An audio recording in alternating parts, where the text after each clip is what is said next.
Your childhood still lives inside your nervous system. Your body remembers what your mind had to forget. That's why you feel uneasy when someone sounds angry, why silence can feel threatening, why you apologize even when you've done nothing wrong. Because some part of your nervous system is still living in survival mode, still waiting for footsteps, still waiting for rejection, still waiting for the next emotional storm. Because childhood doesn't disappear when it's over. Sometimes it buries itself inside your body. Not every traumatic childhood looked traumatic. Maybe your home was loud, maybe it was emotionally cold, maybe love felt unpredictable, like it could disappear without warning. Maybe you learned that your emotions were too much, that your needs were inconvenient, that expressing pain only made things worse. So you adapted. You became quiet, hyper-aware, independent too early. You learned how to read moods before words, how to survive tension before you even understood what tension was. And even though you grew older, your nervous system never stopped preparing for danger. The body keeps the score. The mind can forget details, but the body rarely forgets fear. Trauma doesn't always return as memories. Sometimes it returns as overthinking, panic, emotional numbness, difficulty trusting people, or exhaustion that sleep never fixes. Because your nervous system learned one terrifying lesson very early: the world is not safe. And once your body learns survival, it struggles to relearn peace. That's why you feel guilty for resting, why your body relaxes for 1 second, then immediately starts searching for danger again. The storm became so normal that calmness started feeling suspicious. Hypervigilance. Hypervigilance is exhausting. It's waking up already tense. It's analyzing every tone shift, every delayed text, every facial expression. It's constantly preparing for abandonment before it even happens. Your nervous system becomes a smoke alarm that never turns off. Even safe people can feel dangerous when your past taught you that safety could disappear without warning. So you stay alert, you overthink, you people please, you avoid conflict, or explode emotionally after suppressing everything for too long. Not because you're dramatic, because your body still believes survival depends on it.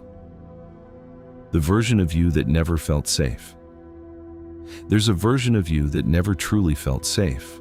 The version of you that learned, don't cry, don't need too much, don't upset anyone.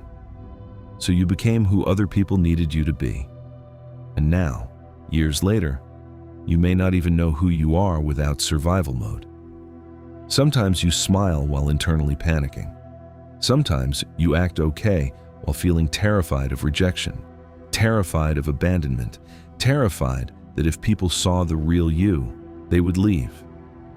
And the heartbreaking part is, you may have spent years blaming yourself for behaviors that once protected you. Why love feels so hard. When your nervous system learns that love comes with pain, it starts confusing love with anxiety. So, healthy relationships can feel boring. Calm people can feel unfamiliar. Consistency can feel fake.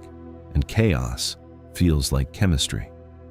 Sometimes you push people away before they can leave you. Sometimes you stay in relationships that hurt because pain feels familiar.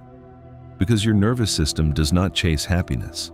It chases familiarity, even if familiarity is suffering. Dissociation and emotional numbness. And sometimes survival doesn't look anxious. Sometimes survival looks numb. You stop feeling connected to yourself, to your body, to other people. You scroll endlessly, distract yourself constantly, keep your mind overstimulated.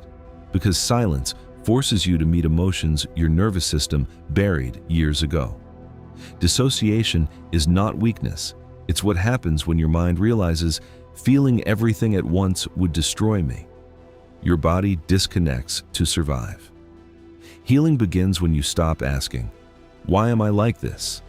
and start asking, "What happened to me?" Because your reactions make sense. Your nervous system adapted to survive experiences you were never meant to carry alone. And maybe, for the first time in your life, you don't need to fight yourself anymore. You don't need to shame your anxiety or hate your sensitivity or punish yourself for struggling.